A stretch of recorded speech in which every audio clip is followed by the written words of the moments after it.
Hello welcome back to another episode. So already அவுட்லேயோட part 1 video போட்டுருக்கோம். நீங்கள் இன்னும் பார்க்கல அப்படின்னா please go check it out. அந்த வீடியோ பார்த்துட்டு இந்த வீடியோ பார்த்தீங்க அப்படின்னா உங்களுக்கு ஒரு பேசிக்காக ஒரு அண்டர்ஸ்டாண்டிங் கிடைக்கும். So before we get into the video, உங்களுக்கு புக்கோட ஃபுல் எக்ஸ்பீரியன்ஸ் வேணும் அப்படின்னா நீங்கள் டேரெக்டாக புக் வாங்கி படிக்கலாம்.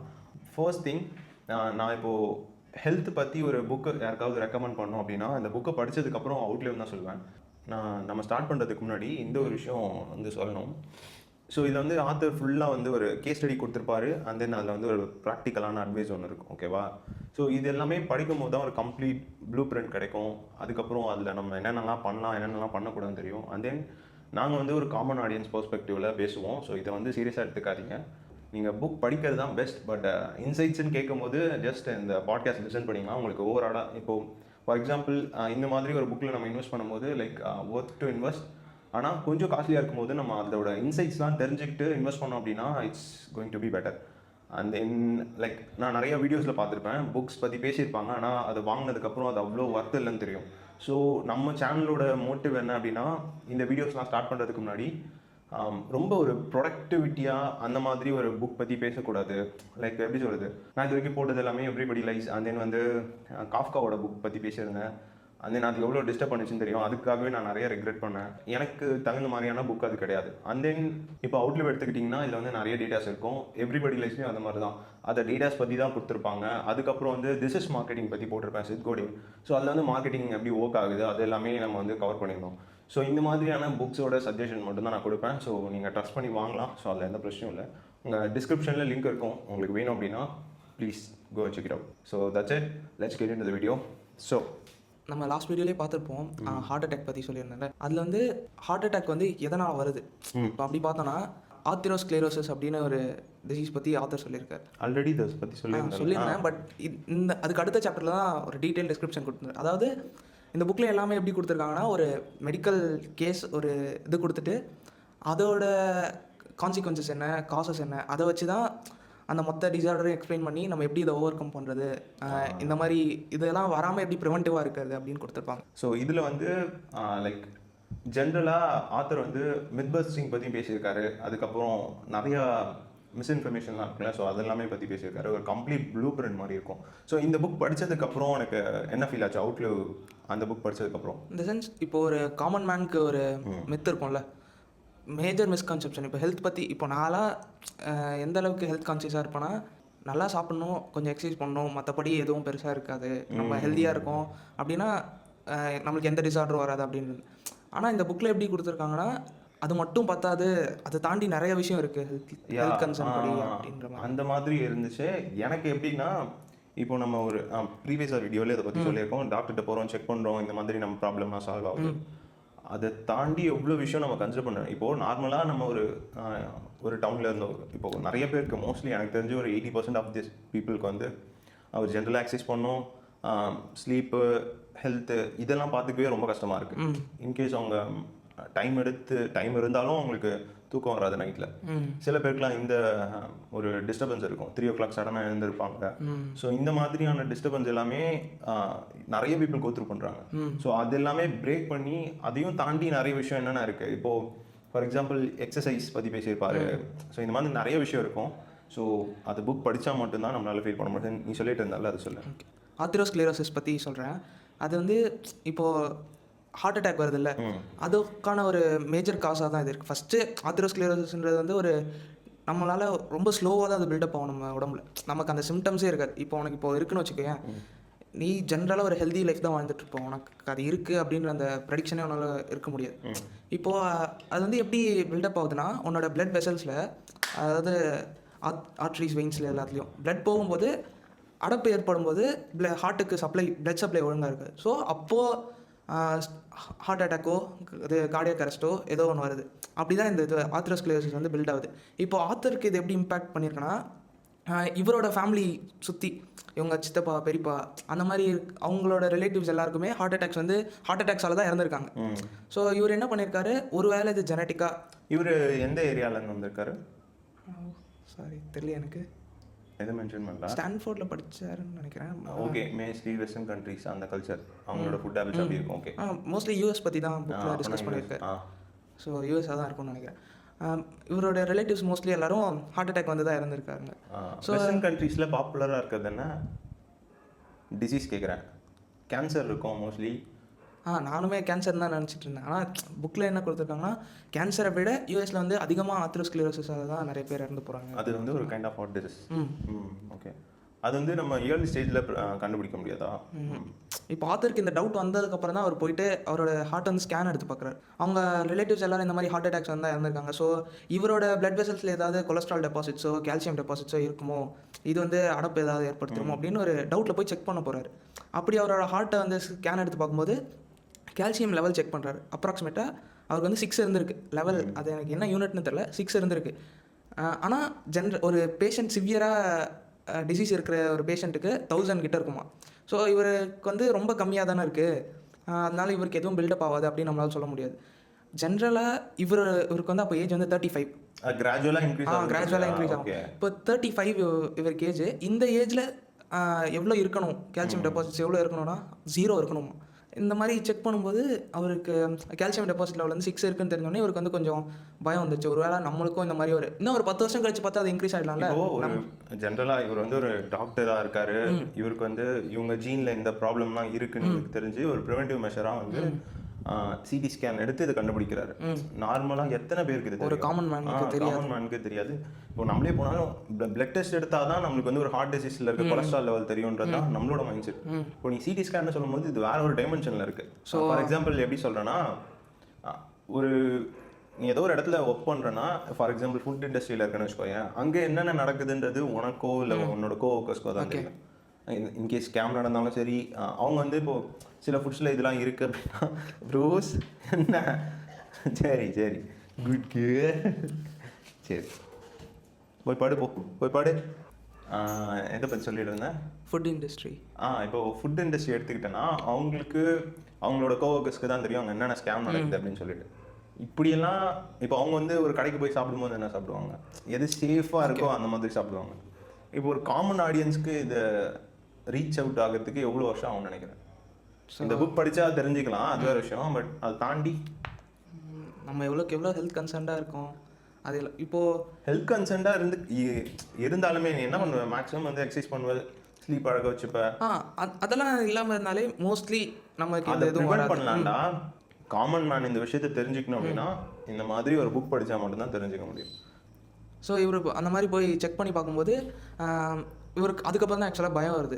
நம்ம இனிமேல் கான்சியஸாக இருக்கணும், நம்மளோட டயட்லேயும் ரொம்ப ப்ராசஸ் ஃபுட்லாம் எடுத்துக்கூடாது, கொலஸ்ட்ரால் அதிகமாக எடுத்துக்கூடாது அப்படின்ட்டு. ஸோ அது வழியாக தான் இவர் என்ன சொல்ல வர்றாருன்னா, நம்ம எப்படி இந்த மாதிரி வராமல் ப்ரிவென்ட் பண்ணுறது, அப்படி இந்த மாதிரி நம்மளோட கால்சியம் டெபாசிட் லெவல்ஸ் அதிகமாச்சுன்னா அது எப்படி ப்ரிவென்ட் பண்ணுறதுக்குன்ற வே சொல்கிறாரு. இப்போது முதல்ல அது எப்படி பில்ட் ஆகுதுன்னு சொல்கிறேன். நம்ம பிளட்டில் வந்து 2 லிப்போ ப்ரோட்டீன்ஸ் இருக்குது, எல்டிஎல் ஹெச்டிஎல் அப்படின்ட்டு. அது தெரியும்டா, அது நான் பிளட் டெஸ்ட் எடுக்கும்போது அதை மென்ஷன் பண்ணியிருப்பாங்க. Low density lipo protein, high density lipo protein. இது ஆக்சுவலாக லிபிட் ப்ரொஃபைல்ன்றது வந்து இதுக்கு சொல்லுவாங்க, லைக் வந்து லிவர் ஃபேட்டி லிவர் டெஸ்ட். அது எல்லா இடத்துலையுமே அக்யூமுலேட் ஆகும். இப்போது லிவரில் அதிகமாக அக்யூமுலேட் ஆச்சுன்னா ஃபேட்டி லிவர் அந்த மாதிரி. ஸோ இந்த ஹை டென்சிட்டி லிப்போ ப்ரோட்டீன் இருக்குல்ல, இது பேசிக்காக கொலஸ்ட்ரால் கிடையாது, ஆனால் இது வந்து ஒரு குட் கொலஸ்ட்ரால் அப்படின்னு சொல்கிறாங்க. High density lipoprotein. Low density லிப்போ ப்ரோட்டீனா பேட் கொலஸ்ட்ரால்னு சொல்கிறாங்க. இப்போது இதோட லெவல்ஸ் வந்து பார்க்கணும். எல்டிஎல் அதிகமாக இருந்துச்சுன்னா நமக்கு வந்து ஹார்ட் அந்த வெயின்ஸ் ஆர்ட்ரிஸில் எல்லாத்தையும் இன்ஃப்ளமேஷன் வந்து அடப்பு ஏற்பட வாய்ப்பு இருக்குது. இதே ஹெச்டிஎல் அதிகமாக இருந்துச்சுன்னா அதெல்லாம் வந்து ரிமூவ் பண்ணும். இப்போது எனக்கு இதில் ஒரு கொஷின் இருக்குது. குட் கொலஸ்ட்ரால் வந்து அதிகமாக இருந்துச்சுன்னா அதுவும் வந்து கைண்ட் ஆஃப் கொலஸ்ட்ரால், அதுவும் கொலஸ்ட்ரால். அதான் கடைசியில் சொல்லியிருப்பாரு. இது எல்லாத்தையும் அவர் சொல்லிட்டு இது ரெண்டுமே பேலன்ஸ்டாக இருக்கணும். என்னதான் இது குட் கொலஸ்ட்ராலாக இருந்தாலும் இருக்கலாமா அப்போது? அதுவும் முக்கியம் தான் கேரி பண்ணிட்டு போகிறதுக்கு. நீங்கள் என்னதான் ஹெச்டிஎல் வந்து குட் கொலஸ்ட்ரால்னு சொல்லியிருந்தா கூட அதுவும் அதிகமாக இருந்துச்சுன்னா இது ஹெல்த்துக்கு நல்லது கிடையாது, அதுவும் ஹை கொலஸ்ட்ரால்ன்ற மாதிரி தான் அர்த்தம். ஸோ இது வந்து போய் அந்த பிளட் வெசல்ஸ் எல்லாத்தையும் அடைச்சி அதுக்கப்புறமா பிளட் ஃப்ளோவை தடுத்து ஒரு ஹார்ட் அட்டாக் வருது. இப்போ இனிஷியலாக உங்களுக்கு இது வந்து ஒரு பல டிகேட்ஸாக இது வந்து டெபாசிட் ஆக ஆரம்பிக்கும், சின்னதாக மைன்யூட்டாக. அப்போது ஒரு 10 இயர்ஸ் ஒரு 2 டிகேட்ஸில் வந்து அதுக்கான எஃபெக்ட் காட்டும். அது எப்படி ஒரு ஃபஸ்ட் எஃபெக்ட் எப்படி இருக்குன்னா ஒரு ஹார்ட் அட்டாக்காக இருக்கும். நம்ம மோஸ்ட்லி அந்த ஹார்ட் அட்டாக் வந்து ஒரு 40 இயர்ஸ்க்குள்ளே இருந்ததுன்னா மோஸ்ட் ஆஃப் தெம் சர்வைவ் பண்ணிடுவாங்க. அதுக்கப்புறம் தான் அவங்களுக்கு இந்த மாதிரி இருக்குது. அதுவும் 1-2 வெயினில் பிளாக் இருக்காது, ஒரு 7-6 அத்தனை பிளாக்ஸ் இருக்கும். இப்போ அதை எப்படி சர்ஜரி பண்ணுவாங்களா? ஒரு சில இப்போ ஐ திங்க் மெடிசன்ஸ் இருக்குன்னு நினைக்கிறேன், அந்த பிளாக்ஸ் அப்படியே அது என்ன சொல்லுவாங்க மெல்ட் பண்ணுற மாதிரியா கரெக்டாக தெரில, அந்த மாதிரி என்ன ட்ரீட்மெண்ட் தானே. இப்போது ட்ரீட்மெண்ட்டே கொடுத்தாலும் அவனுக்கு இம்யூனிட்டின்னு ஒன்று இருக்கணும்ல. இப்போது சம் ஏஜ் வரைக்கும் அந்த மெடிசனோட டோசேஜ் அதை பார்த்து தான் கொடுப்பாங்க. But each and every person differ ஆகும்போது அவனுக்கு அந்த கெப்பாசிட்டி இருக்கணும்ல, அது தாங்கிக்கிறது. அதுதான் இவர் என்ன சொல்கிறாருன்னா, கடைசியாக இதை எப்படி ப்ரிவெண்ட் பண்ணலாம் அப்படின்ற அந்த மெசேஜில் என்ன சொல்லுவார்னா, ஒரு குறிப்பிட்ட ஏஜ்க்கு மேலே போயிடுச்சுன்னா, ஒரு 50 இயர்ஸ்க்கு மேலே போயிடுச்சுன்னா உங்களோட இம்யூன் சிஸ்டம் எவ்வளோக்கு எவ்வளோ நல்லா இருக்கோ அதை பொறுத்து தான் இதை கண்ட்ரோல் பண்ண முடியும். ஒருவேளை நீங்கள் உங்கள் இம்யூனாவே நீங்கள் ரொம்ப வீக்காக இருந்தீங்கனாலும் சர்ஜரி பண்ணி ஒரு பிரயோஜனமும் இல்லை, கண்டிப்பாக அடுத்தடுத்த ஹார்ட் அட்டாக்ஸ் இருக்க தான் செய்யும். இம்யூன் சிஸ்டம் பார்த்துக்கணும். தென் லாஞ்சிவிட்டின்றது எல்லாமே வந்து வருது இல்லை இதில். இம்யூன் சிஸ்டமு, உங்களோட லைக் எப்படி சொல்கிறது, மொபிலிட்டி, இது ஸ்ட்ரென்த் ட்ரைனிங்லாம் அதில் போட்டிருந்தாங்க. இந்த மாதிரி ஸ்லீப் ஒழுங்காக பார்த்துக்கணும், எமோஷனல் ஹெல்த், இது எல்லாமே இருக்குது. ஸோ இதை எப்படி கண்டுபிடிக்கலாம்னு சொல்கிறாருன்னா, APOB அப்போலிப்போ ப்ரோட்டீன் அப்படின்னு ஒன்று இருக்குது. அந்த டெஸ்ட் வழியாக இதை கண்டுபிடிக்கலாம், இந்த கால்சியம் நம்ம பிளட் வெசல்ஸில் எவ்வளோ டெபாசிட் ஆகிருக்கு அப்படின்ட்டு. இன்னொன்று CT scan, lipid profile test, அது வழியாக கண்டுபிடிக்கலாம் அப்புறம். ஸோ அதான் ஓகே. அதில் நெக்ஸ்ட் என்ன சொல்கிறாருன்னா, இப்போது நம்ம என்ன தான் டயட்டில் கன்சர்ன்டாக இருந்தாலும் எக்ஸசைஸ் பண்ணிவிட்டு ஒழுங்கான ஸ்லீப் எல்லாமே இருந்தால் கூட இப்போது உனக்கு இது ஜெனட்டிக்காக எப்படி ட்ரான்ஸ்ஃபர் ஆகுதுன்னு சொல்லிடுறேன். இப்போ நம்ம சுற்றி இருக்கிற ரிலேட்டிவ்ஸ் யாருக்காவது இந்த மாதிரி பிரச்சனை ஏதாவது இருந்துச்சுன்னா நம்ம அதை செக் பண்ணிக்கிறது நல்லது அப்படின்னு சொல்கிறாரு. என்ன சொல்கிறாருன்னா,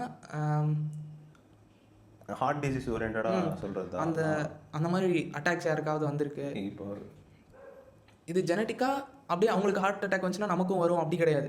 இது எப்படின்னா, அவங்களுக்கு LDL கொலஸ்ட்ராலோட லெவல் அதிகமாக அவங்களோட ஜீனில் இருந்திருக்குன்னா நம்ம ஜீனில் அதிகமாக இருக்க வாய்ப்பு இருக்குது.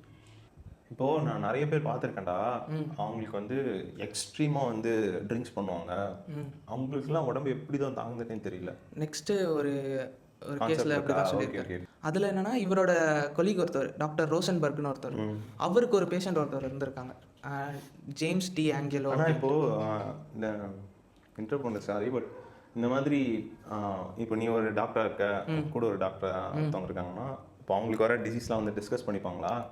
ரொம்ப ஹை லெவலாக லைக் லேர்ன் பண்ணுறதுக்கு ஓகே. இன்கேஸ் இந்த டேட்டாஸ்லாம் ஷேர் பண்ணும்போது இந்தியாவிலாம் எந்த அளவுக்கு ப்ரைவசி இருக்குன்னே தெரிலடா. சரி, ஓகே, நீ ஷேர் பண்ண சொல்லு. இவர் டாக்டர் ரோசன்பர்க்கு ஜேம்ஸ் டி ஆஞ்சலோ அப்படின்னு ஒரு பேஷண்ட் ஒருத்தர் இருக்கார். அவருக்கு வந்து ஏதோ கேல் பிளாடரில் ஏதோ பிரச்சனை அப்படின்னு அந்த பேஷண்ட் வந்து இந்த டாக்டர் பார்க்கறதுக்காக வரார். இவர் சரி ஜென்ரலாக டயக்னோஸ் பண்ணிட்டு ஒரு ஸ்கேன் எடுத்து பார்ப்போம் அந்த மாதிரி பார்க்குறாரு. அப்புறம் ரிசல்ட்ஸ் எல்லாமே அவன் கேல் பிளாடரில் பெரிய இஷ்யூ இல்லை. இவர் வந்து இந்த பேஷண்ட் வந்து ரொம்ப ஹெவியாக ட்ரிங்க் பண்ணுவார், ஹெவியாக ஸ்மோக் பண்ணுவார். இந்த பேஷண்ட்டுக்கு அப்படி தான். இவர் கேல் பிளாடர் வந்து செக் பண்ணுறாரு, அங்கே எதுவும் பெருசாக இஷ்யூ இல்லை, இவர் ரொம்ப ட்ரிங்க் பண்ணுறதுனால அப்படி இருக்குது, அதுக்கான மெடிசன்ஸ் பார்த்துட்டார். இருந்தாலும் இவருக்கு முன்னாடி வேறு ஏதாவது பிரச்சனை இருக்கா, அதனால தான் இப்போ அந்த கேல் பிளாடர் இஷ்யூ கொடுக்குது அப்படின்ட்டு அவரோட ஹிஸ்ட்ரி செக் பண்ணுறாரு, பேஷண்ட்டோட ஹிஸ்ட்ரி. அப்படி பார்க்கும்போது தான் இவருக்கு தெரியுது, ஒரு 10 வருஷத்துக்கு முன்னாடி இவருக்கு வந்து கேன்சர் இருந்திருக்கு அப்டமனில். அதுவும் இப்போ கேன்சரில் ஆக்சுவலாக 2 டைப் ஆஃப் கேன்சர் இருக்குது, பெனைன், இன்னொன்று மெட்டாஸ்டாசிஸ். அப்படி இது வந்து காமனாக எல்லா கேன்சருக்குமேவா? இப்போ பெனைனாக இருந்துச்சுன்னா அது வந்து ஒரு இப்போ உனக்கு இல்லை, இப்போது இங்கே த்ரோட்டில் கேன்சர் இருக்குன்னு வச்சுக்கோ, இங்கே மட்டும்தான் இருக்கும், அது வேறு எந்த இடத்துக்கும் ஸ்ப்ரெட் ஆகாது. அதை சர்ஜரி பண்ணி டியூமர் ரிமூவ் பண்ணிட்டு எந்த பிரச்சனையும் இல்லாமல் பேஷண்ட் ரொம்ப நாள் வாழும், அது பிரச்சனை இல்லை. பெனைன் அது இருந்தால் பிரச்சனையே கிடையாது, உனக்கு அந்த இடத்துல ஒரு சர்ஜரி அதோட முடிஞ்சிடும். அதுவே வந்து ஒரு காம்ப்ளெக்ஸான இடத்துல இருக்குது, பிரெயினில், ஹார்ட்டில் அப்படின்னா காம்ப்ளெக்ஸாக இருக்கலாம். பிரெயின் அங்கெல்லாம் இருந்துச்சுன்னா காம்ப்ளெக்ஸாக இருக்கலாம், எனக்கு அதை பற்றி தெரியல. பிரெயின், ஹார்ட்டில் அந்த மாதிரி, ஹார்ட்லலாம் கேன்சர் வருமானு தெரியல, பிரெயினில் டியூமர் வரும். பிரெயின் டியூமர்லாம் வந்துச்சுன்னா ஒன்றும் பண்ண முடியாது. அங்கே அந்த மாதிரி ஒரே ஒரு பர்டிகுலர் இடத்துல இருந்துச்சுன்னா அதை வந்து ஈஸியாக ரிமூவ் பண்ணிடலாம். இதுவே அந்த கேன்சருக்கு வந்து மெட்டாஸ்டாசிஸ் ப்ராப்பர்ட்டி இருந்துச்சுன்னா, அது வந்து மெட்டாஸ்டாசிஸ்னால் ஒன்றும் கிடையாது, ஒரு இடத்துலேருந்து இன்னொரு இடத்துக்கு ஸ்ப்ரெட் ஆகிட்டே இருக்கும் கேன்சர். இப்போ கையில் இங்கே கேன்சர் இருக்குன்னு வச்சுப்போமே, இப்போ இந்த இடத்த ரிமூவ் பண்ணிட்டோன்னா இந்த சுற்றி அந்த வேர்ஜ் ஆஃப் செல்ஸும் கேன்சர் செல்ஸில் இருக்கா அந்த கேன்சர். ஓகே. இப்போ ஏன் இந்த புக் வந்து ரொம்ப நம்ம படிக்கணும் அப்படின்னு நான் நினைக்கிறேன்னா, நமக்கு ஜென்ரலாக என்ன தெரியும், கேன்சர்னால் அது ஒரு மாதிரி செல்ஸ் வளர்ந்துகிட்டே இருக்கும், க்ரோ ஆகிட்டே இருக்கும், அது வந்து சர்ஜரி பண்ணி ரிமூவ் பண்ணுவாங்க, அவ்வளோதான் தெரியும். ஆனால் கேன்சர்னால் என்ன, அதில் என்னென்ன டைப்ஸ் இருக்குது, அதை நம்ம எப்படி ஓவர் கம் பண்ணலாம், இவருக்கு இருந்த அந்த மெடிக்கல் பேஷண்ட் ஹிஸ்ட்ரி. இப்போது நீ இந்த மாதிரி சொல்லியிருந்தல ஒரு கேஸ் ஸ்டடி, சாரி, இந்த மாதிரி ஜீன் வைஸாக நம்ம வந்து செக் பண்ணணும் அப்படின்னு சொல்லிட்டு, கேன்சருக்கும் இந்த மாதிரி பாசிபிலிட்டிஸ் இருக்கா? கேன்சர் ஜெனட்டிக்காக ட்ரான்ஸ்ஃபர் ஆகுதுப்பா. இல்லை வேறு நம்மளோட இருந்து நம்மளுக்கு வந்து அது வந்து பெரிய பிரச்சனை. கேன்சர் வந்து நம்ம செல்ஸ்க்கே கேன்சர் ப்ராப்பர்ட்டி இருக்கும். அது வந்து இன்ஆக்டிவாக இருக்கும். அது நம்ம இப்போ ஸ்மோக் பண்ணுறோன்னு வச்சுக்கோயேன், அப்படி ஸ்மோக் பண்ணும்போது இப்போ லங்ஸில் போயிட்டு அந்த செல்ஸ் எல்லாத்தையும் ஆக்டிவேட் பண்ணி அங்கே கேன்சர் வர வைக்குது, த்ரோட்டில் வர வைக்குது. ஸோ அந்த ஸ்மோக்கிங் சிகரெட்லேயோ அதில் எல்லாத்தையுமே அந்த கேன்சர் ப்ரமோட்டிங் ஃபேக்டர்ஸ் இருக்கும், கார்சினோஜென்ஸ்னு சொல்லுவாங்க. அதெல்லாம் அது வந்து நம்மளோட செல்ஸில் இருக்கிற அந்த கேன்சர் ப்ரமோட்டிங் ஃபேக்டர் ஆக்டிவேட் பண்ணி கேன்சர் செல்ஸாக மாற்றிடுது, நார்மல் செல்ஸை. இப்போ நான் சொல்லிட்டு இருந்தேன்ல, இப்போ மெட்டாஸ்டாசிஸ் தான் இவருக்கு இருந்திருக்கு. அது வந்து ஒரு இடத்துல அதெல்லாம் இருந்ததுன்னா கண்ட்ரோல் பண்ண முடியும். எங்கே இருந்தாலுமே கொஞ்ச நாளைக்கு தள்ளி தான் போட முடியும். வந்து அவங்க மெடிசன் மூலமா அவங்க கொஞ்ச நாளைக்கு ப்ரிவென்ட் பண்ண முடியும். அது வந்து ஒரு இடத்துல இருந்து இன்னொரு இடத்துக்கு ஸ்ப்ரெட் ஆகிட்டே இருக்கும். இதில் இவருக்கு இந்த மாதிரி ஸ்டொமக்கில் கேஸ்ட்ரிக் கேன்சர் இருந்திருக்கு, அதுவும் மெட்டாஸ்டாசிஸ் கண்டிஷனில் இருந்திருக்கு. இவர் செக் பண்ணி பார்க்குறாரு, இவர் எந்த தெரப்பிக்குமே எடுத்துக்கல, ரேடியேஷன் தெரப்பி போல, கீமோதெரப்பி எதுக்குமே போல. இன்னும் 10 வருஷம் எப்படி ஒரு உயிரோடு இருக்க முடியும் அப்படின்னு பார்க்கும்போது அந்த மெடிக்கல் ஹிஸ்ட்ரி அவர் செக் பண்ணிட்டு இருக்கும்போது என்ன தெரிய வருதுன்னா, இந்த கேன்சர் வந்து அவரோட லிவருக்கும் ஸ்ப்ரெட் ஆகிருக்கு அப்படின்னு அதில் போட்டிருக்கு அந்த மெடிக்கல் ஹிஸ்ட்ரியில். அப்போ லிவருக்கு வரும்போது தான் அதோட எஃபெக்ட் தெரிஞ்சிருக்கா அப்படின்னு தெரியல. இவர் லிவருக்கும் இருந்திருக்கு அப்படின்ட்டு டாக்டர் போயிட்டு சரி இவரோட லிவர் கண்டிஷன் இவருக்கு எப்படி இருக்குது அப்படின்ட்டு அந்த ஸ்கேனில் செக் பண்ணும்போது பார்க்குறாரு, லிவரில் கேன்சரே இல்லை, மொத்த கேன்சருமே எராடிகேட் ஆகிருக்கு, அது உள்ள கேன்சரே இல்லை, ஒரு கம்ப்ளீட்லி நார்மலாக இருக்கார் இவர்.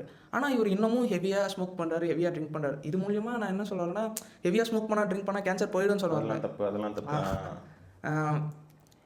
இது வந்து எதனால் இந்த புக்கில் எவ்வளோ ஹைலைட் பண்ணி கொடுத்துருக்காங்கன்னா, மெடிக்கல் ஹிஸ்ட்ரியிலே இப்படி நடக்காத இன்சிடென்ட் ரேராக இந்த மாதிரி நடந்திருக்கு. அவரோட ஹேபிட் பற்றி ஏதாவது சொன்னாங்களா, அவங்க பேக்ரவுண்ட் ஏதாவது?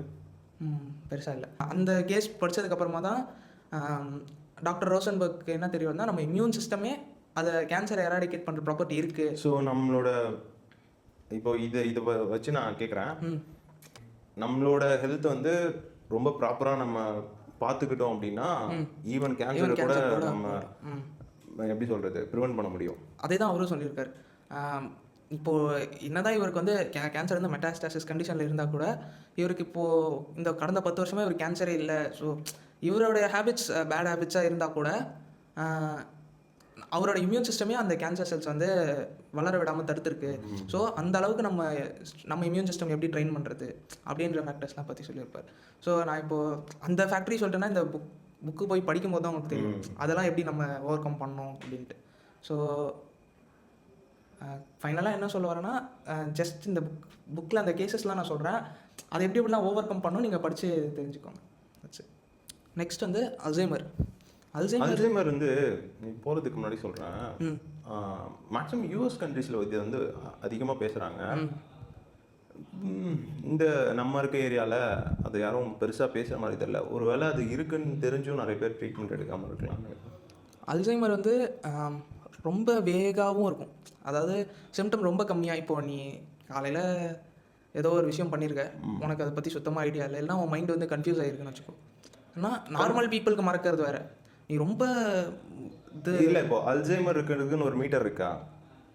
நம்மளால் கண்டுபிடிக்க முடியாது. ஆனால் உன்னோட டெய்லி ஆக்டிவிட்டீஸில் உன் பிரெயின் கன்ஃபியூஸ் ஆகிருக்கு அப்படின்றத வச்சு நீயே போயிட்டு ஒரு டயக்னோஸ் பண்ணால் தான் உண்டு. ஜென்ரலாக நம்மளால் எப்படி கண்டுபிடிக்க முடியாது.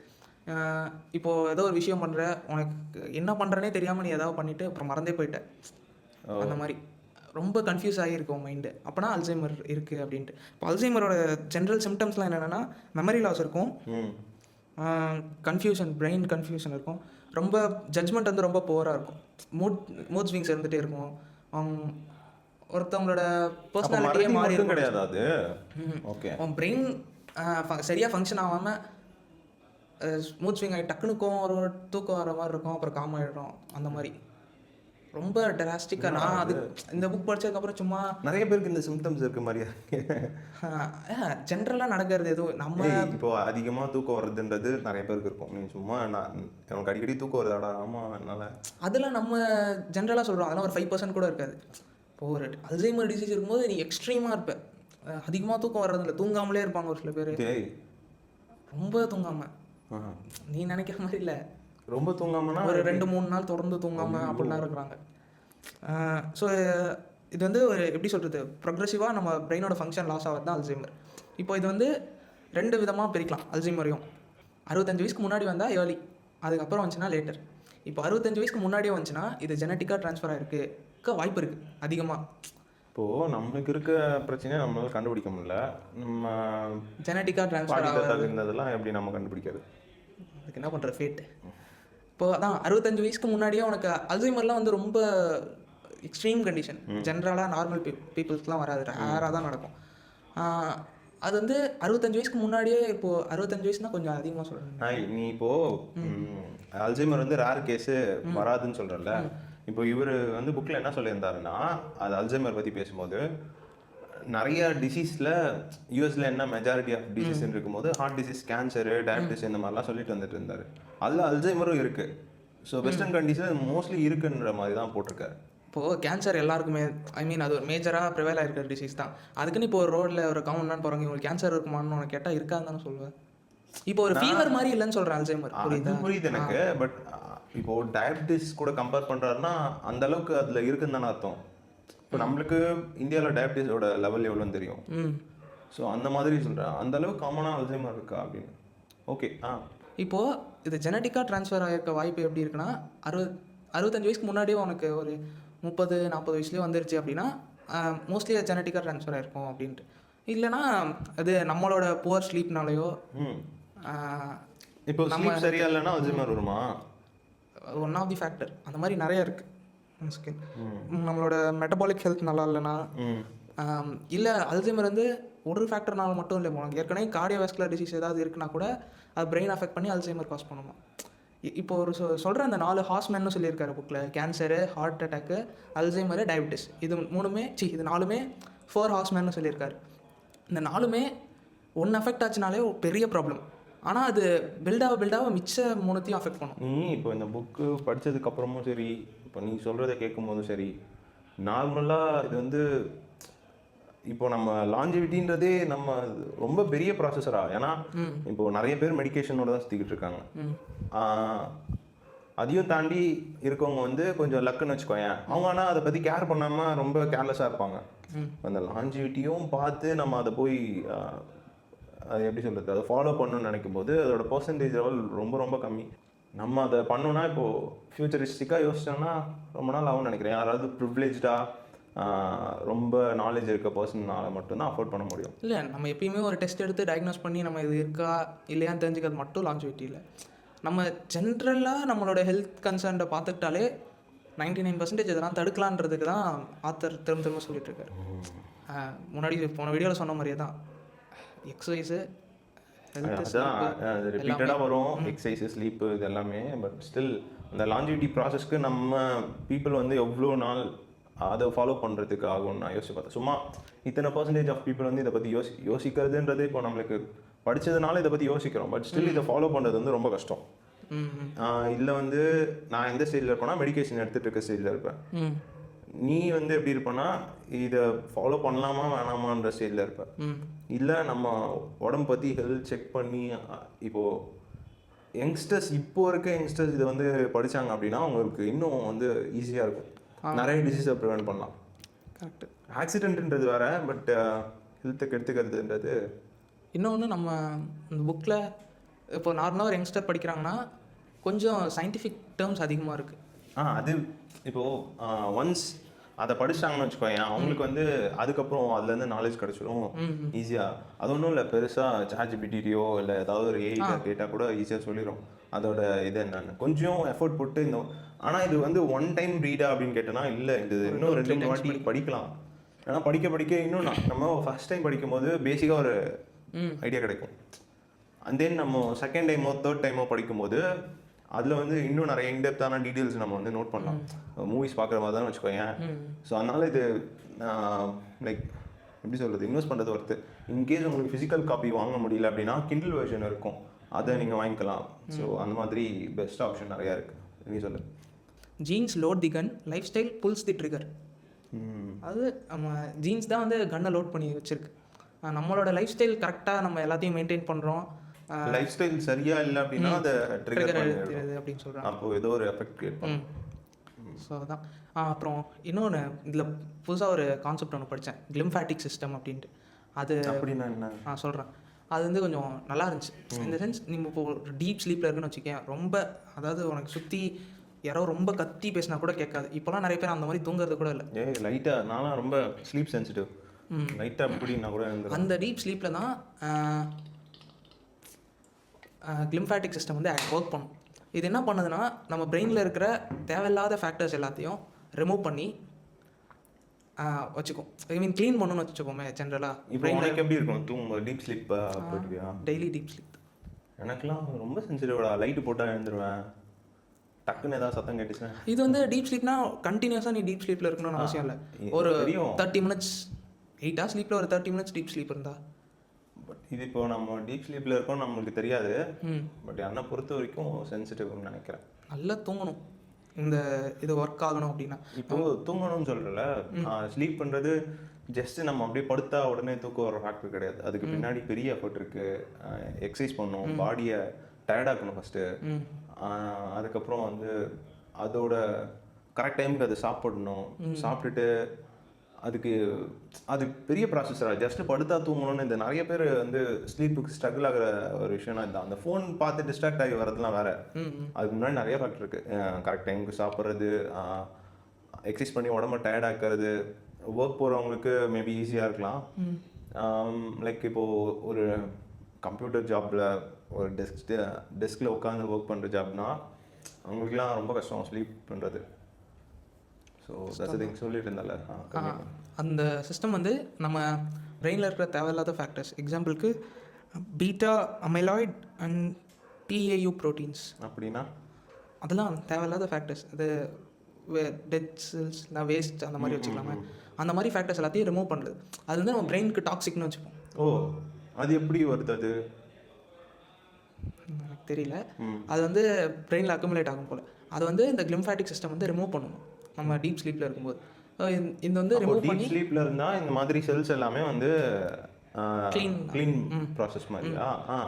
ஸோ இதெல்லாம் க்ளீன் பண்ணுறதுனால நம்ம பிரெயினில் எந்த டாக்ஸிக் அக்குமுலேஷனும் இல்லை. இந்த மாதிரி அல்சைமர் நிறைய நியூரோ டீஜெனரேட்டிவ் டிசீஸ்லேருந்து தப்பிக்கலாம். அப்போது நிறைய டீப் ஸ்லீப் நம்மளுக்கு வந்து இருந்தால் நம்மளுக்கு வந்து ஓகே ஹெல்ப்ஃபுல்லாக இருக்கும். ஸோ நான் கொஞ்சம் மிட்ஸ் மட்டும் எடுத்து வச்சுருக்கேன். ஸோ அது அப்படியே உங்ககிட்ட கொஷின் மாதிரி கேட்குறேன். உனக்கு தெரிஞ்ச ஆன்சர் பண்ணு, இல்லைனா உன்னோட தாட் என்னன்னு சொல்லு. If I am not sick I must be healthy. இந்த புக்கு படிக்கிறதுக்கு முன்னாடி வரைக்கும் ஜஸ்ட் நமக்கு எந்த டிசீஸும் டிஸார்டர்ஸும் இல்லைனா நம்ம ஹெல்த்தியாக இருக்கும் அந்த ஃபேக்டர்ஸ் தான் நினச்சிட்டு இருந்தேன். பட் நம்ம லைஃப் ஸ்டைல் எவ்வளோ நல்லா இருக்கோ அப்போ தான் நம்ம ஹெல்த்தியாக இருப்போம். இன்னொன்று, டிசீஸ் இல்லைன்றதுனால மட்டும் நம்ம ஹெல்தி கிடையாது. ஏன்னா வந்து ஏதாவது ஒரு விஷயம் வந்து நம்மளை அஃபெக்ட் பண்ணிக்கிட்டே இருக்கலாம் நம்மளுக்கு தெரியாமல். இப்போது என்னைக்காவது அதோட சிம்டம்ஸ் தெரியும் போது மட்டும்தான் நம்மளுக்கு அதோட எஃபெக்ட் தெரியும். அது வரைக்கும் நம்ம ஹெல்தினே நினச்சிட்டு இருப்போம். இதை நிறைய பேர் நினச்சிட்டு இருக்க ஒரு விஷயம். ஸோ அதனால இதை சொன்னேன். And then exercise is mostly about weight loss. எக்ஸசைஸ்னாலே வெயிட் லாஸ் தான்ப்பா அப்படின்றது. இதை பற்றி எனக்கு தெரியல. ஸோ எக்ஸசைஸ் வந்து ஜஸ்ட் வந்து வெயிட் லாஸ் மட்டும் பண்ணாது. நான் ப்ரீவியஸாக சொன்னேன்ல, இப்போது நீ தூங்குறதுக்கு வந்து நிறைய ப்ராசஸ் இருக்குது. ஹெல்த்து பண்ணுறது, பிளட்டு வந்து ஃப்ளோ பண்ணுறது. எக்ஸசைஸ் பற்றி உனக்கே தெரியும், நான் ஜென்ரலாக சொல்கிறேன். ஸோ இவ்வளோ ஃபேக்டர்ஸ் இருக்குது ஹெல்த்தில். இப்போ பிளட் ப்ரெஷர் ஒழுங்காக போச்சு அப்படின்னா பிரெயின் ஃபங்க்ஷன் நல்லாயிருக்கும். பிரெயின் ஃபங்க்ஷன் நல்லா இருந்துச்சுன்னா நீ ஒழுங்காக ஃபோக்கஸ் பண்ணுவேன். இப்போ 1 hour பண்ணுற ஃபோக்கஸ்டான ஒர்க்குக்கும் டிஸ்ட்ராக்டடாக இருக்கிறதுக்கும் அல்சைமர் டிசீஸ்லாம் சொன்னால இது எல்லாமே வந்து எக்ஸசைஸில் வந்து ப்ரிவென்ட் பண்ணலாமா. அதாவது இவர் என்ன சொல்கிறாருன்னா லாஞ்சிவிட்டி இதோட கோர் வந்து எக்ஸசைஸ் அப்படின்னு சொல்கிறாரு. டயட்டையும் தாண்டி இது வந்து இம்பார்ட்டன்ட் ஃபேக்டராக சொல்கிறாரு. ஸோ நெக்ஸ்ட் வந்து cardio is all I need to stay fit. Cardio பண்ணால் எனக்கு அது போதும், நான் ஃபிட்டாக இருந்துறது. அதுலேயும் வெயிட் லாஸ் நடக்கும்ல, அப்புறம் என்ன தான். இப்போ நீ இந்த புக்கு படித்தே உனக்கு இவ்வளோ டவுட்ஸ் வருதுன்னா ஸோ படிக்காத ஒருத்தவங்களுக்கு எப்படி இருக்குன்னு யோசிப்பாரு. ஸோ இவர் என்ன சொல்கிறாரு அப்படின்னா, longevity training includes strength, stability, aerobic, அனோரோபிக் training.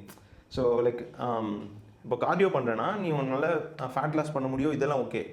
இந்த மற்ற ஆக்டிவிட்டீஸ்லாம் இருக்குல்ல, ஸ்ட்ரென்த் ட்ரைனிங் ஆக்டிவிட்டீஸ், அதெல்லாம் பண்ணும்போது தான் நம்மளுக்கு வந்து ஒரு மொபிலிட்டி இருக்கும். நான் சொல்ல புரியலையா? இந்த சென்ஸ் இப்போது ப்ரீவியஸ் வீடியோவில் சொல்லியிருப்பேன், அந்த 90 yearsல நம்மளோட வேலையை நம்ம ஒழுங்காக செய்யறது, இந்த மாதிரி விஷயம். அப்புறம் வந்து லைக் இப்போ நார்மலாக வயசானவங்கலாம் பார்த்தோன்னா கீழே உட்காரும் போது எழுந்திருக்கும் போது கொஞ்சம் கஷ்டமாக இருக்கும். இந்த மாதிரி நிறையா சின்ன சின்ன மைன்யூட் ஃபேக்டர்ஸ்லாம் இருக்குல்ல. ஸோ இதெல்லாமே கார்டியோவில் வந்து நம்மளால் ஃபிக்ஸ் பண்ண முடியாது. எக்ஸசைஸ்ன்றது காமனான டேர்ம், பட் கார்டியோன்றது ஸ்பெசிஃபிக் ஃபிட்டாக இருந்தால் மட்டும் பார்த்தாது. இதில் ஒரு நீ சொன்னோட ஸ்ட்ரென்த் ட்ரைனிங் பற்றி சொன்னோன்னே தான் இதில் ஒரு லைன் ஞாபகம் வச்சு. இதில் ஒன்று கொடுத்துருப்பாரு, strength training is like retirement savings அப்படின்னு. Strength training is retirement savings அப்படின்னு. இப்போ ஓல்ட் ஏஜ்லையும் நம்ம நம்மளோட இன்னொன்று என்னென்னா இந்த லாஞ்சவிட்டி பொறுத்த வரைக்கும் நம்மளோட காசை வந்து கம்மி பண்ணலாம். இப்போ நிறைய பேர் வந்து ஹெல்த் இன்சூரன்ஸ்லாம் போடுறாங்கடா. அது வந்து நல்ல விஷயம், ஒரு குட் திங் தான். பட் இதை நம்ம ஃபாலோ பண்ணோம் அப்படின்னா நம்ம ஒரு 50 ஏஜில் வந்து நம்மளுக்கு நிறைய ஹெல்த் இஷ்யூஸ் வரலாம். ஏன்னா இப்போ இருக்க சின்ன பசங்களுக்கு நிறைய இம்யூன் பவர் டிசீஸ்லாம் வருது, இம்யூனிட்டி கம்மியாக இருக்க மாதிரியான டிசீஸ்லாம், அடிக்கடி வந்து சிக் ஆகிறது அந்த மாதிரி. பட் அதான் சொல்கிறேன், அதெல்லாம் நம்ம பண்ணோம் அப்படின்னா ஈஸியாக வந்து காசு வந்து சேவ் பண்ணலாம், நீ சொன்ன மாதிரி தான். சரி, இன்னொன்று என்ன சொல்லியிருக்காங்க அப்படின்னா, என்னோட ஹெல்த்தை பற்றி எப்போ வரி பண்ணோம் அப்படின்னா நான் கொஞ்சம் ஏஜ் ஆனதுக்கப்புறம், அதாவது ஒரு 40-50 அந்த ரேஞ்சில். அது ஒரு மிட் ரேஞ்ச் ஏஜ்னு வச்சுக்கோங்க. அது மித்து தான்.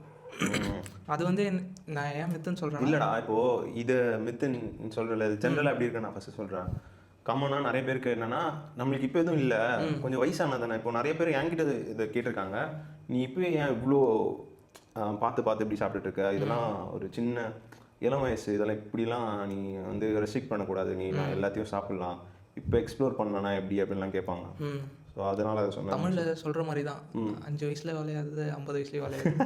அதே மாதிரி தான் நமக்கு இப்போ நம்ம உடம்புல இந்த வயசில் நம்ம உடம்புல டீஜெனரேட் ஆகிற ஆர்கன்ஸ் தான் அந்த வயசில் பிரச்சனை கொடுக்குது. ஸோ இப்போலேருந்து நல்லா பார்த்துக்கிட்டோன்னா தான் அப்போது ஹெல்த்தியாக இருக்க முடியும். இப்போது 30s 40s நீங்கள் உடம்பை எப்படி பார்த்துக்கிறியோ அதோட கண்டிப்பாக வந்து ஒரு 2% 3% நீ பார்த்துக்கிட்டனா 2% 3% இந்த மாதிரி கம்மியாக வந்து 70s 80s இருக்கும். ஒரு எக்ஸாம்பிளுக்கு இந்த விஷயம் சொல்கிறேன். பட் அப்போ நீ பார்த்துக்கலன்னா அதோட எஃபெக்ட் 70s 80s எப்படி இருக்கும்னு பார்த்துக்கோ. ஒரு ஸ்டிக் வச்சு நடக்கிறதா இருக்கட்டும், உன்னோட இருப்பமானே தெரியாது. சொல்கிறேன், இருந்த அப்படின்னா இருந்த அப்படின்னா. ஸோ நெக்ஸ்ட் வந்து calories in calories out is all that matters. Okay, கலோரில எடுத்துக்கிறது வெளிய போறது மட்டும். இப்போ கலோரி நீ இன்டேக் எடுத்துக்கற, அது வந்து பர்ன் அவுட் பண்ணிட்ட அப்படினா அது போதும் அப்படின்ற மாதிரி. தெரியல எனக்கு. ஆக்சுவலா என்ன சொல்றாங்கன்னா, மெட்டபாலிக் ஹெல்த் இருக்குல்ல, அது வந்து கலோரிக் எப்படி சொல்றது, மெட்டபாலிக் ஹெல்த்ன்றது அது மோர் தேன் வந்து கலோரிஸ் அப்படின்ற மாதிரி சொல்கிறேன். இப்போ இன்சுலின் இருக்குல்ல, ஃபார் எக்ஸாம்பிள் இன்சுலின் வந்து ஈஸியாக உன்னோட இப்போ நீ கலோரிஸ்ன்னு பிரிச்சுக்க, அது வந்து இந்த சென்ஸ் எப்படி சொல்கிறது, எல்லாத்துலேயும் கலோரிஸ் இருக்குது. நீ என்ன வகையான ஃபுட் சாப்பிடணுன்றது இருக்குது, இன்சுலின் ஸ்பைக் ஆகிற ஃபுட்லாம் இருக்குது. ஸோ அதெல்லாம் கன்சர்ன், என்ன டைப் ஆஃப் ஃபுட் எடுத்துக்கிறோன்றது முக்கியம்னு சொல்கிறேன். நம்ம எவ்வளோ சாப்பிட்டு எவ்வளோ குறைக்கிறோம், இன்சுலின் சென்சிட்டிவாக இருக்க ஃபுட்ஸ்லாம் இருக்குன்ற மாதிரி சொல்கிறேன். லைக் அது வந்து உன்னோட ஹெல்த்தை வந்து கண்டிப்பாக அஃபெக்ட் பண்ணும். ஃபார் எக்ஸாம்பிள் ஹெல்த்தியாக ஒரு ஃபுட்டு சாப்பிட்றதுக்கும் ஒரு நீ சொல்கிற மாதிரி கலோரிஸ் அதிகமாக இருக்க கொலஸ்ட்ரால் இருக்க ஃபுட்டு சாப்பிட்றதுக்கும் வித்தியாசம் இருக்குல்ல. ஸோ அதுதான். இன்னொன்று வந்து என்ன சொல்கிறாங்கன்னா, you can't improve your brain health. பண்ணலாம். எப்படி? நம்ம நல்ல நியூட்ரிஷியஸ் ஃபுட் சாப்பிட்றது இருக்கு.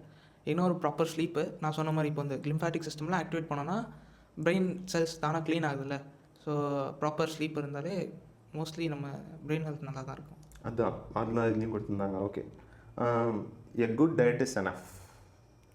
சென்ஸ் எக்ஸசைஸ் பண்ணாமல் வெறும் ஒரு குட் டயட் இருந்தால் போதும் அந்த மாதிரி. ஆமாம், a good diet is enough. வெறும் டயட் மட்டுமே போதாது. நம்ம மசில்ஸும் போன்ஸ்க்குலாம் எவ்வளோ ட்ரெயின் பண்ணுறோமோ அப்போ தான் நம்மளோட ஓல்ட் ஏஜில் நம்ம வீக்காக இருக்கும். நீ இன்னொன்று சொல்லும் போது தான் ஞாபகம் அந்த ஃபஸ்ட்டு ஒரு எக்ஸசைஸ் பேசும்போது ஒரு கார்டியோ பற்றி கேட்கும்போது சொல்லியிருந்தேன்ல, மசில் மாஸ் வந்து நம்ம ஏஜ் ஆக அதோட இப்போது இருக்க மசில் அப்படியே இருக்காது. அது வந்து எப்படி சொல்கிறது, ரெடியூஸ் ஆகிட்டே இருக்கும் மசில் மாஸ்ன்றது. ஸோ அதுவும் வந்து நம்மளுக்கு அது வந்து லாஞ்சிவிட்டியை நம்ம ஃபாலோ பண்ணோம் அப்படின்னா, இந்த ஃபேக்டர்ஸ்லாம் ஃபாலோ பண்ணோம் அப்படின்னா நம்மளுக்கு ஃப்யூச்சரில் ஹெல்ப் பண்ணும். ஸோ அதுக்காக சொன்னேன். சார், நான் இதை வந்து ரேண்டமாக ஒரு கொஷின்ஸ் மாதிரியும் உங்ககிட்ட கேட்குறேன். இது மித்ஸ் கிடையாது, கொஷின்ஸ். ஓகேவா? If you keep doing what you are doing now, what will your body and mind be like at 80? இப்போ பண்ணிட்டு இருக்கிறதே இது வந்து இது இந்த புக்கோட ஒரு கோர் கொஷின் மாதிரி. இப்போது பண்ணிட்டு இருக்கிறது வந்து காம்பவுண்ட் ஆகும். ஃபார் எக்ஸாம்பிள், நீ இன்னைக்கு நல்லா தூங்கின அப்படின்னா, நீங்கள் முன்னாடி சொன்ன மாதிரி அந்த டீப் ஸ்லீப்பில் நடக்கிற எல்லா விஷயமும் நடந்து நம்மளோட பிரெயின் ஹெல்த் நல்லா இருக்கும், அல்சைமர் வராமல் இருக்கும். இது வந்து காம்பவுண்ட் ஆகும். இதுவே ஸ்லீப் அஃபெக்ட் ஆச்சு, இல்லை ஏதோ ஒரு ஃபேக்டர் அஃபெக்ட் ஆச்சு, லைக் கொலஸ்ட்ரால் அதிகமாச்சு அப்படின்னா அதோட காம்பவுண்ட் எஃபெக்ட்டும் அதில் வந்து அதிகமாக இருக்கும். ஸோ நெக்ஸ்ட் வந்து would you rather live to 90 with a walker and pills or to 85 with full strength, clarity and independence? 85. யா அதான் மெடிக்கேஷன் அந்த முன்னாடி சொன்ன மாதிரி தான் உன்னோட வேலையை நீ ஒழுங்காக செஞ்சுக்கணும் அந்த 80s 90s அப்படின்னா உனக்கு லாஞ்சிவிட்டி வந்து பெரிய ஹெல்ப் பண்ணும். ஸோ இது வந்து ஒரு லாங் டேர்மில் நடக்கும். லாஞ்சிவிட்டின்றது எல்லாம் இப்போது ஸ்டார்ட் பண்ணால் உடனே நம்மளுக்கு அது நடக்குன்ற மாதிரி இல்லை. அதோட இன்னொன்று நடுவில் நீங்கள் ஒன்ஸ் நீங்கள் பிரேக் பண்ணிட்டா கூட அது வந்து எப்படி சொல்கிறது, ஒன்ஸ் நீ இப்போது லாஞ்சிவிட்டி ஃபாலோ பண்ணிட்டு இருக்க உன்னால் எனக்கு இது பிடிக்கல செட் ஆகலை அப்படின்னு கிவ் அப் பண்ணாலும் அது கண்டிப்பாக அஃபெக்ட் ஆகும். லாஞ்சிவிட்டின்றது நம்ம சாகிற வரைக்கும் அது வந்து ஒரு லைஃப் ஸ்டைல் மாதிரி அது. So that's it. இதுதான் இந்த புக்கோட ஓவரால் வியூ. நான் வந்து மோஸ்ட்லி வந்து பெருசாக நம்ம இன்சைட்ஸ் வந்து பெருசாக எதுவும் கொடுக்கல, ஜஸ்ட் ஒரு ஃபியூ கேஸ் ஸ்டடீஸ் மட்டும் சொல்லியிருக்கோம். பட் கம்ப்ளீட் ப்ளூ பிரிண்ட் வந்து இந்த புக்கில் இருக்குது. இந்த புக்கை நீங்கள் படிச்சிங்க அப்படின்னா உங்களுக்கு நிறைய ஐடியாஸ் கிடைக்கும். அண்ட் தென் நிறைய மிச்சு இதெல்லாம் இதில் வந்து பிரேக் பண்ணியிருப்பாங்க. கரெக்டாக நம்ம நினச்சிட்டு இருந்த ஒரு விஷயம் இருக்கும். ஸோ அது எல்லாமே பிரேக் அவுட் பண்ணி இதில் சொல்லியிருந்தாரு. எனக்கு எப்படியும் கண்டிப்பாக லைஃப் லாங் இது வந்து யூஸ்ஃபுல்லாக இருக்கும். ஸோ இந்த புக் வந்து கண்டிப்பாக உங்கள் லைஃப்பை வந்து சேஞ்ச் பண்ணும். இதில் வந்து நான் நிறைய விஷயம் கற்றுக்கிட்டேன். இது கம்ப்ளீட் ப்ளூ பிரிண்ட்னே சொல்லலாம். இது ஒரு ஹெல்த்தை பற்றி த்ரூ அவுட்டாக நம்ம என்னென்னலாம் ஃபாலோ பண்ணணும், டாக்டர்ஸ் நம்மள்ட்ட சொல்லாமல் இருப்பாங்கள்ல, அந்த விஷயம் எல்லாமே இதில் சொல்லியிருந்தாங்க. ஸோ அந்த மாதிரி ஒரு புக். இதை தாண்டி இன்னொரு ஹெல்த் புக்கு நான் சஜஸ்ட் பண்ணோம் அப்படின்னா, ரெக்கமெண்ட் பண்ணோம் அப்படின்னா, நம்ம ப்ரீவியஸாக ஒரு பாட்காஸ்ட்டில் பேசியிருந்தோம். அது பெட்ஸுக்கானது. ஓகே. நாய்களின் வளர்ப்பு முறை மற்றும் வரலாறு அந்த தானே. ஸோ அந்த பாட்காஸ்ட்டோட லிங்க் வந்து இங்கே டேக் பண்ணுறேன், நீங்கள் போய் செக் அவுட் பண்ணி பாருங்கள். ஸோ அந்த பாட்காஸ்ட்டும் நல்லாயிருக்கும். அது விகடன் பப்ளிகேஷனில் ரிலீஸ் பண்ணியிருந்தாங்க. இப்போ அது வந்து ஃபிசிக்கல் காப்பியாக இல்லை, அதோட காப்பி வந்து கிண்டில் வைஸ் இருக்கும். ஸோ நீங்கள் கிண்டிலில் வாங்கி படிக்கலாம். ஸோ காசும் கம்மி. ஸோ அதனால் ஹெல்த்தை பற்றி கேட்டிங்கன்னா பெட்ஸுக்கு அந்த Vikatan publication book, doctor Kishore Kumar அந்த ஆத்தரு. அண்ட் தென் வந்து இந்த புக் அவுட்லிவ் லாஞ்சிவிட்டி பற்றி. ஸோ இந்த ரெண்டு புக்கும் வந்து என்னோட ஒன் ஆஃப் மை ஃபேவரட் அப்படின்னு சொல்லலாம். ஸோ இந்த ரெண்டு புக்குமே நான் ரொம்ப ரெக்கமெண்ட் பண்ணுற மோஸ்ட் ரெக்கமெண்டட் புக் அப்படின்னா இது ரெண்டு தான். அதே மாதிரி தான் பெட்ஸுக்கும் அந்த புக்கை வந்து அவ்வளோ டீட்டெயில்ஸ் கொடுத்துருப்பாங்க. நீங்கள் மோஸ்ட் எல்லா ப்ரீடுமே அதில் வந்து கவர் பண்ணியிருப்பாங்க. இந்தியன் ப்ரீட்ஸ், ஃபாரின் ப்ரீட்ஸ் எல்லாமே கவர் பண்ணியிருப்பாங்க. அந்த பாட்காஸ்ட் நாங்கள் ஆல்ரெடி போட்டிருக்கோம். நீங்கள் கேட்கல அப்படின்னா please go check it out. அதெல்லாம் ஆடியோ பாட்காஸ்ட்டாக இருக்கும். அப்போ வந்து அவ்வளோ ஃபெசிலிட்டி இல்லாதனால ஜஸ்ட் அந்த ஆடியோ மட்டும் ரெக்கார்ட் பண்ணி கனெக்ட் பண்ணியிருந்தோம். உங்களுக்கு யூஸ்ஃபுல்லாக இருந்துச்சுன்னா கீழே கமெண்ட்ஸில் உங்களோட தாட்ஸை ஷேர் பண்ணுங்கள். அண்ட் தென் என்னோட கெஃபைன் பேஜஸ் நியூஸ் லெட்டர் இருக்குது, please go check it out. So that's it. Thanks for வாட்சிங் this video. Have a nice day. Bye.